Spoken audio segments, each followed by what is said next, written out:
Joining me now, Democratic Congressman from Massachusetts, Seth Moulton. He is a member of the Armed Services Committee. Always good to see you, my friend. Let me ask you quickly to respond to what John Kirby said, the fact that we don't know what they're going to do. What's the status of intelligence on that kind of thing? We don't know exactly what's going to happen. Of course, Israel has a right to defend itself. I mean, let's start there. Israeli citizens are under threat. A bunch of Israeli children, about 12 children, were killed in a recent rocket attack.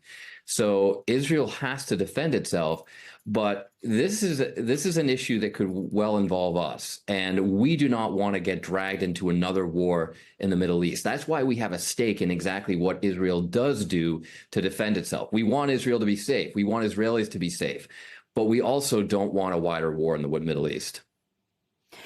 And look, let's review April, because that's when Israel and its allies, and that includes the U.S., we were able to help shoot down roughly, 300 or so Iranian missiles and drones that were fired at Israel. But this time, is the expectation different? Are you concerned about a major escalation?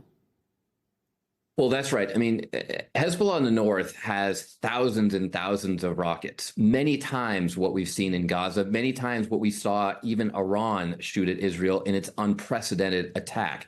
So the stakes are higher here in terms of Israeli citizens on the line and how many could die in a full-on assault by Hezbollah. Of course, if that's coupled with further escalation with Iran, it could be enough missiles and drones to simply overwhelm the Israeli defense systems, even with our help. Now, we're rushing more carriers and other ships to the region in order to provide more defense, to try to tamp this down.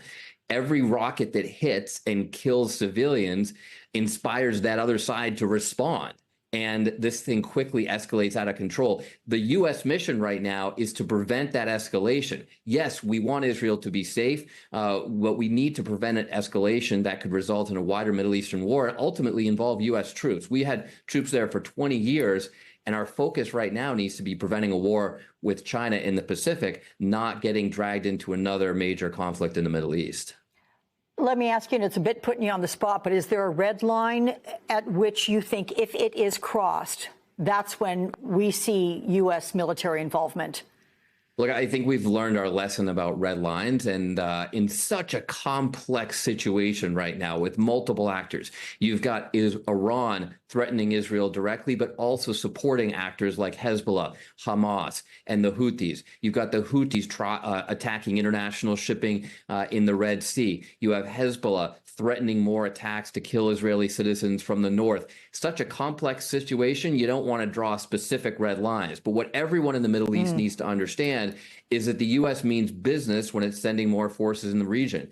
And our mission is not to start a war, it's to tamp one down, to prevent escalation. That's the message that's got to come through strong and clear from the United States right now. So, concern about a ceasefire. U.S. National Security spokesman John Kirby, he said this morning a ceasefire deal is still possible. But is there reason for concern about it? Does all of this raise questions, these assassinations this week, does it raise questions about whether Netanyahu is serious about a ceasefire? Well, look, I think everybody has questions. The ceasefire deal has essentially been on the table for a couple months now. And I think that the continued sort of tit for tat makes it difficult for Netanyahu or anyone else to sit down at the negotiating table and actually ink a deal. I mean, I was personally thrilled to see some of these Hamas leaders killed in recent days. These are leaders who are responsible for the deaths of really thousands of innocent civilians.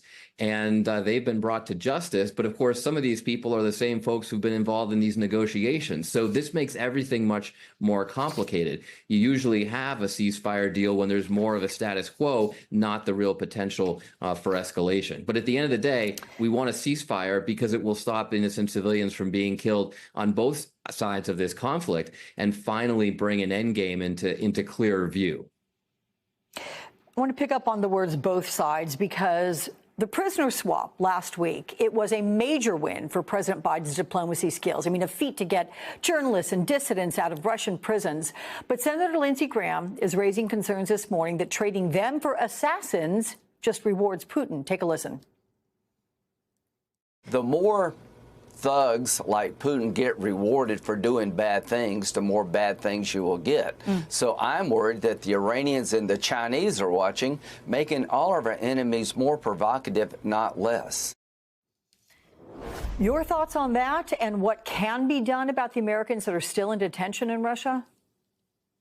I mean, Alex, first of all, if Joe Biden climbed up a tree to save Lindsey Graham's cat, Lindsey Graham would find a reason to criticize Joe Biden. So you can't take what Lindsey Graham says all that seriously these days, unfortunately. The reality is that this was a masterstroke of diplomacy, diplomacy that took months and required extensive relations, really deep relationships with our friends and allies, and also dialogue with our adversaries. Those are two really important components of this deal to understand. Chancellor Olaf Scholz of Germany, who had to make a big compromise to allow this deal to go through by releasing this German prisoner, said that he did it as a personal favor to Biden because he trusts Joe Biden, because of the relationship they've developed over years, a trusting relationship. At the same time, the CIA had to have direct conversations with their Russian counterparts at the same time as we're engaged in almost a shadow war here over Ukraine. So this all explains the importance of incredible diplomacy that's really been a hallmark of the Biden administration. I mean, there have been things about Biden foreign policy, like the withdrawal from Afghanistan, that I haven't been afraid to criticize myself as a Democrat. But the diplomacy has really been extraordinary. The same kind of remarkable diplomacy that put together the coalition to stand up for Ukraine has now been on display in bringing home these innocent Americans and other Russian dissidents, saving them from the fate of Alexei Navalny dying in a Russian prison colony. So I think this points not only to a great success achieved because of Joe Biden's personal relationships, but also just to the broader importance of diplomacy, which is in stark contrast to what we hear from the Trump-Vance team, who want to alienate our allies and present a really uncertain picture to our enemies. So you can't have these kinds of conversations that save innocent lives. Yeah, we're all looking ahead to Tuesday, Philadelphia, the rally that will have the Democratic ticket there out in public. You have Governors Walz, Shapiro meeting with Kamala Harris today, as well as Senator Kelly. Is there one that jumps out at you that you think that's the ringer? No, I think, as I've said for a while, there's a great, deep Democratic bench that we haven't seen for a while. But now we're seeing three of those members, some of the best members of the bench, on display for the American public. They're all great. I know Mark Kelly and Tim Walz very well from service in Congress. I've heard wonderful things about Governor Shapiro.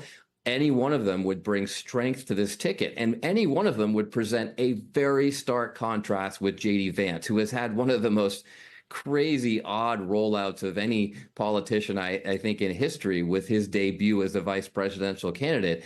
You know, the only thing you can say about J.D. Vance is that he fits in well with Trump. He's a Trump loyalist. He does whatever Trump says. And that presents a really uncertain picture to our allies and adversaries around the world, let alone to the American people. I mean, does J.D. Vance believe in women and support women, or just attack them? We don't know. Does he support our allies around the world, or does he not? He says he supports Ukraine one moment, then he doesn't the next. He says he praises Obama. Now he hates Obama. He says he hates Trump repeated times. Trump is an enemy to democracy. All these terrible things, and now all of a sudden now Trump can do nothing wrong. We fundamentally don't know where J.D. Vance even stands. So people don't even know if they agree with him or they don't. This is very dangerous to have in a vice presidential candidate, except, of course, that's exactly what we know from Trump as well. So any one of those three would present a great contrast and provide tremendous strength to the Democratic ticket. Listen, I was going to say at least J.D. Vance offered an apology to Katz. I mean, at least he could do that. But she says with, sarcasm in her voice. Thank you very much, my friend. Seth Moulton, good to see you. Well, one check in the good column for J.D. Vance. Thanks, There you Alex. go. All right.